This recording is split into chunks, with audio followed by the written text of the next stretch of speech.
खासकर हमारी माताओं बहनों को बहुत गर्व होगा। अमृत काल में भारत जिन विशाल लक्ष्यों पर काम कर रहा है, उससे जुड़ी 3 अहम पड़ाव हमने आज पार किए हैं। पहला पड़ाव, आज देश के 10 करोड़ ग्रामीण परिवार पाइप से स्वच्छ पानी की सुविधा से जुड़ चुके हैं। 10 करोड़ ग्रामीण परिवार एक घर जल पहुंचाने की सरकार के अभियान की एक बहुत बड़ी सफलता है। ये सबका प्रयास का बेहतरीन उदाहरण भी है। मैं इस उपलब्धि के लिए हर देशवासी को और विशेषकर माताओं बहनों को बधाई देता हूं। साथियों, देश ने और विशेषकर गोवा ने आज एक उपलब्धि हासिल की है। आज गोवा देश का पहला राज्य बना है जिसे हर घर जल सर्टिफाई किया गया है। दादरा नगर हवेली एवं दीव और दमन भी हर घर जल सर्टिफाइड केंद्र शासित प्रदेश बन गए हैं। बीते कुछ वर्षों में देश के हर बड़े मिशन में गोवा अग्रणी भूमिका निभाता जा रहा है। मैं गोवा की जनता को, प्रमोद जी और उनकी पूरी टीम को, गोवा की सरकार को, स्थानीय स्वराज की संस्थाओं को, हर किसी को बहुत बहुत शुभकामनाएं देता हूं। आपने जिस प्रकार हर घर जल मिशन को आगे बढ़ाया है, वह पूरे देश को प्रेरित करने वाला है।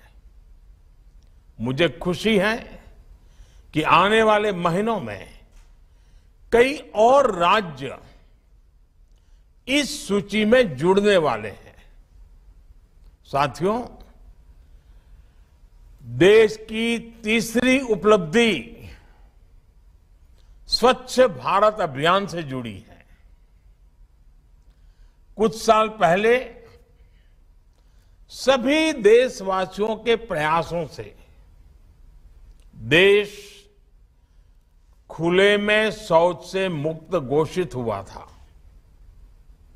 इसके बाद हमने संकल्प लिया था कि गांवों को ओडीएफ प्लस बनाएंगे, यानी community toilets, plastic waste management, grey water management, Gobardhan projects, ऐसी सुविधाएं विकसित की जाएगी। इसको लेकर भी देश ने अहम माइलस्टोन हासिल किया है। अब देश के अलग अलग राज्यों के 1 लाख से ज्यादा गांव ओडीएफ प्लस हो चुके हैं। इन तीनों अहम पड़ाव को पार करने वाली सभी राज्यों को, सभी गांवों को हम जितनी बधाई दें उतनी कम है। साथियों, आज दुनिया की बड़ी बड़ी संस्थाएं कह रही हैं कि 21वीं सदी की सबसे बड़ी चुनौतियों में से एक चुनौती वाटर सिक्योरिटी की होगी। पानी का अभाव विकसित भारत के संकल्प की सिद्धि में भी बहुत बड़ा अवरोध बन सकता है।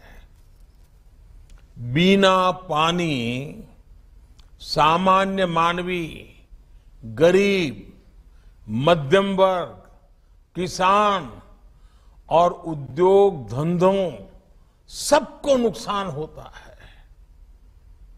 इस बड़ी चुनौती से निपटने के लिए सेवा भाव से, कर्तव्य भाव से 24 घंटे काम करने की जरूरत है। हमारी सरकार बीते 8 वर्षों से इसी भावना के साथ वाटर सिक्योरिटी, जल सुरक्षा के कार्यों को पूरा करने में जुटी है। ये सही है कि सरकार बनाने के लिए उतनी मेहनत नहीं करनी पड़ती, लेकिन देश बनाने के लिए कड़ी मेहनत करनी होती है और सबके प्रयास से होती है। हम सभी ने देश बनाने का रास्ता चुना है, इसलिए देश की वर्तमान और भविष्य की चुनौतियों का लगातार समाधान कर रहे हैं। जिन्हें देश की परवाह नहीं होती, उन्हें देश का वर्तमान बिगड़े या भविष्य कोई फर्क नहीं पड़ता। ऐसे लोग पानी के लिए बड़ी बड़ी बातें जरूर कर सकते हैं, लेकिन कभी पानी के लिए एक बड़े विजन के साथ काम नहीं कर सकते। साथियों, आजादी के अमृत काल में वाटर सिक्योरिटी, जल सुरक्षा भारत की प्रगति के सामने चुनौती न बने, इसके लिए बीते 8 वर्षों से जल सुरक्षा पर विशेष बल दिया गया है। कैच द रेन हो, अटल भूजल योजना हो, देश के हर जिले में 75 अमृत सरोवरों का निर्माण हो, नदियों को जोड़ना हो, या फिर जल जीवन मिशन, इन सबका लक्ष्य है देश के जन जन को जल सुरक्षा। कुछ दिन पहले ही एक खबर आई है कि भारत में अब रामसर साइट्स यानी वेटलैंड्स की संख्या भी बढ़कर 75 हो गई है। इनमें से भी 50 साइट्स पिछले 8 वर्षों में ही जोड़ी गई है। यानी वाटर सिक्योरिटी के लिए भारत चौतरफा प्रयास कर रहा है और इसके हर दिशा में नतीजे भी मिल रहे हैं। साथियों, पानी और पर्यावरण के प्रति यही प्रतिबद्धता जल जीवन मिशन के 10 करोड़ के पड़ाव में भी झलकती है। अमृत काल की इससे बेहतर शुरुआत नहीं हो सकती है। सिर्फ 3 साल के भीतर जल जीवन मिशन के तहत 7 करोड़ ग्रामीण परिवारों को पाइप के पानी की सुविधा से जोड़ा गया है।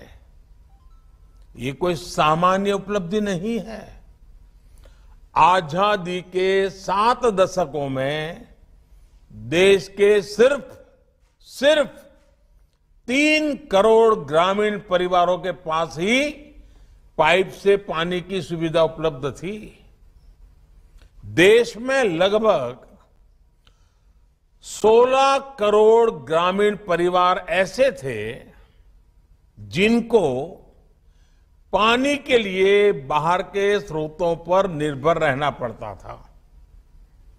गांव की इतनी बड़ी आबादी को हम इस मूल आवश्यकता के लिए संघर्ष करते नहीं छोड़ सकते थे।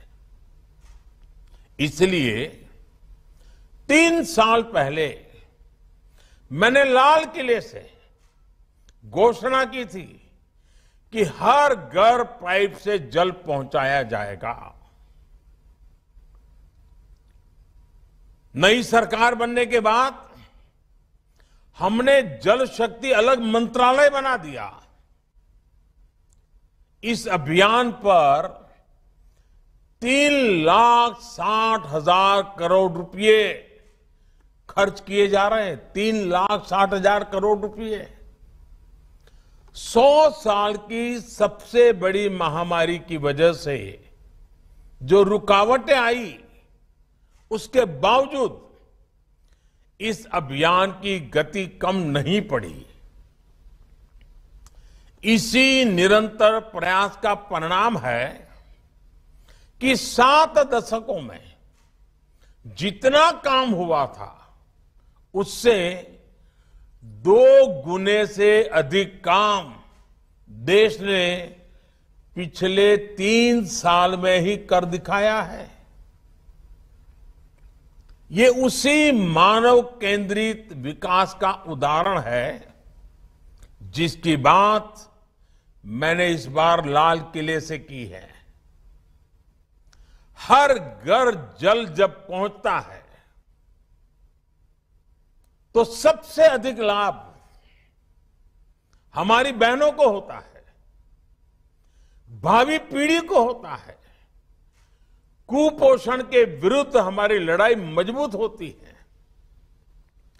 पानी से जुड़ी हर समस्या की सबसे अधिक भुक्तभोगी हमारी माताएं बहनें होती हैं।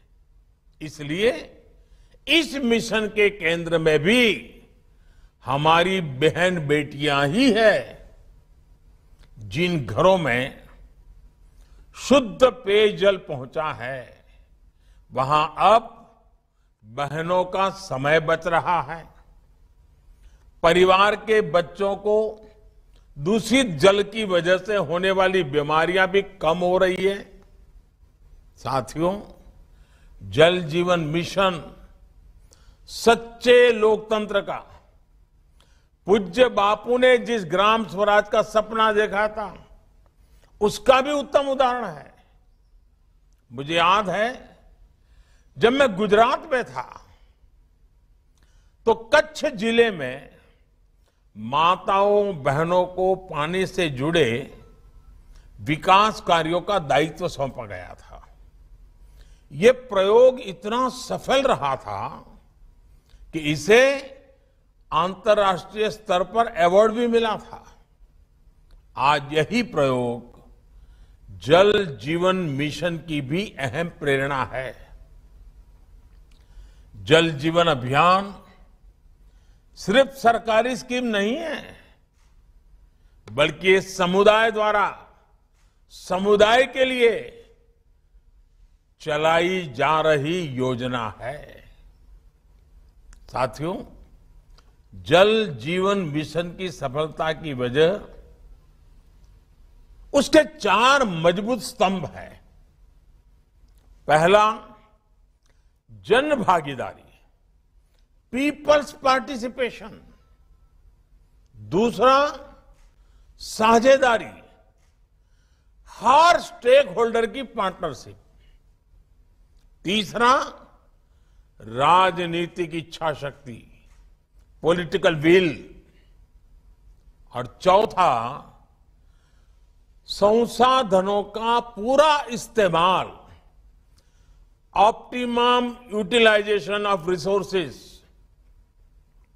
भाइयों और बहनों, जल जीवन मिशन में जिस तरह पंचायतों को, ग्राम सभाओं को, गांव के स्थानीय लोगों को शामिल किया गया है, जिस तरह उन्हें अनेक जिम्मेदारियां सौंपी गई हैं, यह अपने आप में अभूतपूर्व है।